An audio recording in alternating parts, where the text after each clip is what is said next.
আসসালামু আলাইকুম। এখন শুনবেন সংবাদ শিরোনাম। দিনাজপুর থেকে ঐতিহাসিক খাল খনন কর্মসূচি উদ্বোধন করলেন প্রধানমন্ত্রী। কৃষি ও মৎস্য খাতে বৈপ্লবিক পরিবর্তনের পাশাপাশি প্রিয়জনের সাথে ঈদ করতে বাড়ির পথে নগরবাসী। আজ থেকে চলছে 5 জোড়া বিশেষ ট্রেন। ফিটনেসবিহীন গাড়ির বিরুদ্ধে মন্ত্রীর কড়া। ঈদের জামাতের জন্য প্রস্তুত জাতীয় ঈদগাহ ময়দান। একসঙ্গে 35,000 মুসল্লি নামাজ আদায় করতে পারবেন। আশেপাশে কড়া নিরাপত্তা ব্যবস্থা।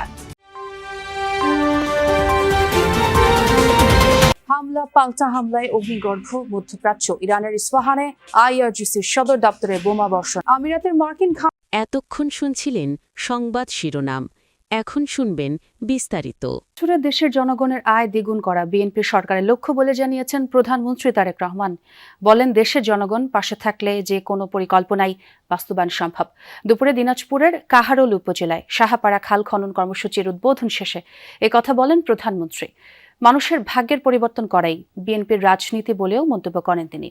আরো বলেন, বিভিন্ন রকম কথা বলে যারা বিভ্রান্তি ও বিশৃঙ্খলা সৃষ্টি করতে চায় তাদের বিষয়ে সতর্ক থাকতে জনগণের প্রতি আহ্বান জানান তিনি। দিনাজপুরের কাহারোলে খালের মধ্য দিয়ে একযোগে দেশের বাকি 53টি স্থানে খাল খনন কর্মসূচির উদ্বোধন করেন প্রধানমন্ত্রী তারেক রহমান। উদ্বোধনের পর দুস্থ ও অসহায় পরিবারের মধ্যে ছাগল বিতরণ শেষে জনসভায় বক্তব্য রাখেন তিনি। প্রথম দফায় 6 মাসে 1200 কিলোমিটার এবং পর্যায়ক্রমে 5 বছরে 20,000 কিলোমিটার নদী নালা ও খাল বিল খনন করার পরিকল্পনা সরকারের। বেলা 3:30টায় দিনাজপুর উপশহর এলাকায় ফরিদপুর কবরস্থানে নানা নানি খালাসহ নিকটাত্মীয়দের কবর জিয়ারত করবেন তারেক রহমান। বিকেল 5টায় শহরের গোরের শহীদ বড় ময়দানে দিনাজপুরের সুধী সমাবেশ শেষে ইফতার ও দোয়া মাহফিলে অংশ নেবেন প্রধানমন্ত্রী। সন্ধ্যা 6:45টায় দিনাজপুর থেকে ঢাকার উদ্দেশ্যে রওনা হওয়ার কথা প্রধানমন্ত্রী তারেক রহমানের। আমরা এগুলা স্থাপন করব। এই কাজগুলো করলে কি আপনারা মনে করেন দেশে শান্তি আসবে? এই কাজগুলো করলে কি আপনারা মনে করেন মানুষের উপকার হবে? এই কাজগুলো করলে কি আপনারা মনে করেন মানুষের ভাগ্যের পরিবর্তন হবে? কি হবে? গরমে আসলে সকলে রোজা রেখে শুকায় গেছে গলা, তাই না? আমারও গলা শুকায় গেছে। এখন যাই হোক, ইনশাআল্লাহ একটু পরে ইফতার হবে, তখন বেশি করে পানি খেতে হবে। পানি কিন্তু সবাই বেশি করে খাবেন। আজকে অনেকক্ষণ রোদে ছিলেন আপনারা, ঠিক আছে? সড়কে অতিরিক্ত ভাড়া নেওয়ার কোনো নজির নেই। সকালে মহাখালী বাস টার্মিনাল পরিদর্শন শেষে এমনটাই জানিয়েছেন সড়ক ও পরিবহন মন্ত্রী। এদিকে ঈদে ঘরমুখো মানুষের চাপ এখনো শুরু হয়নি। সড়ক ও রেলপথেও নেই ততটা ভিড়। কাল থেকে সরকারি ছুটি শুরু হওয়ায় মঙ্গলবার থেকে নামবে মূল ঢল। তবে জ্বালানি সংকট না কাটলে ঈদযাত্রায় প্রভাব পড়তে পারে শঙ্কা পরিবহন সংশ্লিষ্টদের। শুরু হয়েছে শেকড়ের টানে বাড়ি ফেরার পর্ব। চলছে আগাম টিকিটে রেলে চতুর্থ দিনের মতো ঈদযাত্রা।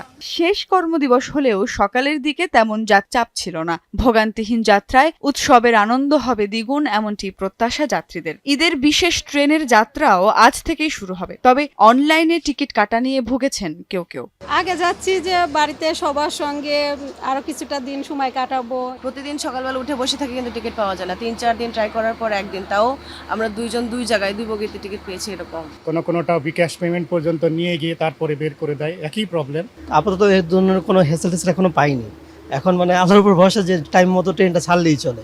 কাল থেকে সরকারি ছুটি শুরু, তাই অফিস ছুটির পর বিকেল থেকে যাত্রীর চাপ বাড়তে পারে সড়কপথে। অতিরিক্ত ভাড়া আদায়ের তেমন কোনো অভিযোগ মেলেনি, তবে তেলের সংকট নিয়ে শঙ্কিত পরিবহন সংশ্লিষ্টরা। সকালবেলা একটু ভালো ছিল, আর এখন আপাতত কম। বিকালে আশা করতেছি বেশি হবে। ডিপুতে তেলের জন্য গেছে, তেল পাইনি, ওই জন্য আমরা অনেক গাড়ি বন্ধ। তেল দিচ্ছে আগে যেরকম ফুল একটা টাঙ্কি ফুল করতে পারতাম, এখন এটা পারি না। কালকে আরো যাত্রীর চাপ বেশি বাড়বে। যাত্রীর চাপ বাড়লে সঠিকভাবে টাইম মতো গাড়ি দিতে পারবো না। এখানে আপনার টিকিট ঠিক আছে নির্ধারিত দামে আমরা পেয়েছি, অর্থাৎ আপনার 310 টাকা করে পেয়েছি। টিকিট যা ভাড়া দিয়ে সবসময় যাই, মাশাআল্লাহ ওই ভাড়া দিয়ে আমরা কেটেছি। সুন্দরভাবে সিরিয়াল পাবেন, সিরিয়াল মেইনটেনেন্স করে আমরা গাড়িতে উঠছি। সড়কপথের ঈদযাত্রা তদারকি করতে জাতীয় ঈদগাহ মাঠে ঈদের জামাতের প্রস্তুতি প্রায় সম্পন্ন। এবার 35,000 মানুষ একসাথে নামাজ পড়তে পারবে বলে জানিয়েছেন ঢাকা দক্ষিণ সিটি কর্পোরেশনের প্রশাসক মোহাম্মদ আব্দুল সালাম। সকালে জাতীয় ঈদগাহ পরিদর্শন শেষে এ কথা জানান তিনি। বলেন, সার্বিক নিরাপত্তায় সব রকম ব্যবস্থা রাখা হয়েছে। প্রধানমন্ত্রীর নিরাপত্তা বিশেষ ব্যবস্থা থাকবে বলে জানান প্রশাসক। বলেন, ভিআইপি কাতারে থাকবে জায়নামাজ। ঈদ জামাতে নারীরাও অংশ নিতে পারবে, পর্যাপ্ত লাইট ও ফ্যানের ব্যবস্থা করা হয়েছে। এছাড়া ভ্রাম্যমাণ টয়লেটের পাশাপাশি প্রাথমিক চিকিৎসার ব্যবস্থাও করা হবে। বৃষ্টির জন্য সব ধরনের প্রস্তুতি রয়েছে বলে জানান জিএসসিসি প্রশাসক। কোন অবস্থাতেই যে সমস্ত জিনিসপত্র তার সাথে বহন করা যাবে না, ধারালো বা অবজেকশনমূলক যে সমস্ত কিছু আছে, সমস্ত পার্টিসিপেন্ট যারা আসবেন, নামাজি যারা আসবেন, ওনাদেরকে সদয় অনুরোধ করব ওনারা যাতে এমন কোনো কিছু না আনেন যাতে সিকিউরিটি পয়েন্টে কোনো হ্যাম্পার হয়। এই যে সমস্ত জিনিসপত্র তার সাথে বহন করা যাবে না, ধারালো বা অবজেকশনমূলক যে সমস্ত কিছু আছে, সমস্ত পার্টিসিপেন্ট যারা আসবেন, নামাজি যারা আসবেন, ওনাদেরকে সদয় অনুরোধ করব ওনারা যাতে এমন কোনো কিছু না আনেন যাতে সিকিউরিটি পয়েন্টে কোনো হ্যাম্পার হয়। মুহুর্মুহু হামলা পাল্টা হামলায় অস্থিতিশীল পুরো মধ্যপ্রাচ্য। রোববার ভোরে ইরানের ইস্পাহান শহরে তাণ্ডব চালিয়েছে যুক্তরাষ্ট্র। ইসরায়েল যৌথ বাহিনী। মূল টার্গেট ছিল আইআরজিসির সদর দপ্তর।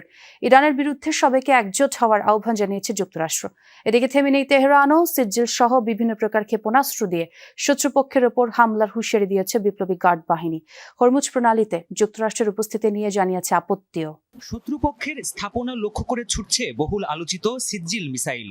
যুক্তরাষ্ট্র ইসরায়েলের সাথে চলমান যুদ্ধে প্রথমবারের মতো ভয়াবহ এই ক্ষেপণাস্ত্র ব্যবহারের দাবি করেছে ইরানের বিপ্লবী গার্ড বাহিনী আইআরজিসি। মধ্যপ্রাচ্যে মোতায়েন মার্কিন সামরিক স্থাপনা আর ইসরায়েলের ভূখণ্ড লক্ষ্য করে ৫৪তম ধাপের হামলা শুরুর ঘোষণা দিয়েছে ইরান।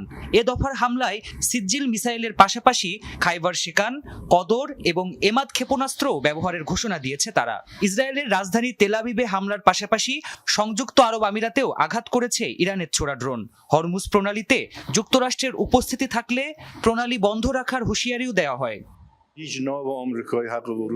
বিগত ৫০ বছর ধরে পারস্য উপসাগরে অস্থিরতার কারণ আমেরিকার উপস্থিতি। এখান থেকে যুক্তরাষ্ট্র না সরলে হরমুজ প্রণালী খোলা হবে না। এই প্রণালীর নিয়ন্ত্রণ থাকবে ওই অঞ্চলের দেশগুলোর কাছেই। এমন পরিস্থিতিতে যুক্তরাষ্ট্রের জ্বালানি সচিব ক্রিস রাইট আশা করছেন আগামী কয়েক সপ্তাহের মধ্যেই শেষ হবে ইরান যুদ্ধ। পাশাপাশি হরমুজ প্রণালীর প্রতি যেসব দেশ সবচেয়ে বেশি নির্ভরশীল তাদেরকে একজোট হওয়ার আহ্বানও জানিয়েছেন তিনি। মনে হয় এই সংঘর্ষ অবশ্যই আগামী কয়েক সপ্তাহের মধ্যে শেষ হবে। এটি তার থেকেও আগে হতে পারে। হরমুজ প্রণালীর উপর চীন, জাপান, কোরিয়া সহ এশিয়ার বহু দেশ নির্ভরশীল। তাই গুরুত্বপূর্ণ এই বাণিজ্য পথের সুরক্ষায় তাদেরই সবার আগে এগিয়ে আসা উচিত। এদিকে রোববার ভোর থেকেই ইরানের ইস্পাহানে চলে ব্যাপক ধ্বংসযজ্ঞ। হতাহত হন বহু বাসিন্দা। এছাড়াও রাজধানী তেহরান সহ বিভিন্ন স্থানে চলে আগ্রাসন। আল জাজিরার তথ্য মতে চলমান যুদ্ধে ইরানের ২০০-রও বেশি শহরে হামলা চালিয়েছে যুক্তরাষ্ট্র ইসরায়েলের যৌথ বাহিনী। প্রাণপ্রতিম কুণ্ডু, যমুনা।